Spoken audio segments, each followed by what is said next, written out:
ஆரம்ப காலங்களில் பணப்பரிவர்த்தனைகள் பணத்தாள்களை கொண்டு மேற்கொள்ளப்பட்டன. ஆனால் நவீன தொழில்நுட்ப வளர்ச்சியின் காரணமாக இன்று உணவகம் முதல் எரிபொருள் நிரப்பு நிலையங்கள் வரை அனைத்திற்கும் நாம் QR கோட் எனப்படும் QR குறியீடுகளை ஸ்கேன் செய்வதன் மூலம் எமது அன்றாட பண பரிவர்த்தனைகளை மேற்கொள்கின்றோம். ஆனால் அந்த சிறிய கருப்பு வெள்ளை சதுரங்களுக்கு பின்னால் இருக்கும் அறிவியல் மற்றும் வரலாறு பலருக்கும் தெரிந்திருக்க வாய்ப்பில்லை. நம்மில் பலரும் ஸ்கேனர் கருப்பு நிற வரிகளை படிக்கிறது என்றே நினைக்கின்றோம்.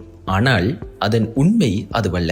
வெள்ளை நிறம் ஒளியை பிரதிபலிக்கும், கருப்பு நிறம் ஒளியை ஈர்க்கும் என்ற இயற்பியல் விதியை அடிப்படையாக கொண்டே இது இயங்குகிறது. ஸ்கேனர் வெளியிடும் ஒளியானது கருப்பு பகுதிகளில் பட்டு ஈர்க்கப்படுகிறது. ஆனால் அவற்றுக்கு இடையே உள்ள வெள்ளை இடைவெளிகளில் பட்டு மீண்டும் ஸ்கேனரில் உள்ள சென்சாருக்கு திரும்புகிறது. இவ்வாறு பிரதிபலிக்கும் ஒளியின் அமைப்பை வைத்துதான் கணினி அதனை 0 மற்றும் 1 என்ற கணினி மொழி எனப்படும் பைனரி எண்களாக மாற்றி புரிந்து கொள்கிறது. சுருக்கமாக சொல்ல போனால் ஸ்கேனர் வெள்ளை இடைவெளிகள் உருவாக்கும் ஒளி அமைப்பை தான் வாசிக்கின்றது. இந்த தொழில்நுட்பத்தின் தொடக்கம் மிகவும் சுவாரஸ்யமானது. 1948 ஆண்டு நோர்மன் ஜோசப் உட்லேண்ட் மற்றும் பெர்னார்ட் சில்வர் ஆகிய இரு நண்பர்கள் பல்பொருள் அங்காடிகளில் பொருட்களை எளிதாக அடையாளம் காண ஒரு வழியை தேடினர். ஒரு நாள் மியாமி கடற்கரையில் அமர்ந்திருந்த உட்லேண்ட் மணலில் தனது 4 விரல்களை இழுத்த போது ஏற்பட்ட வரிகளை பார்த்தார். சிறு வயதில் கற்ற மோர்ஸ் கோட் புள்ளிகளும்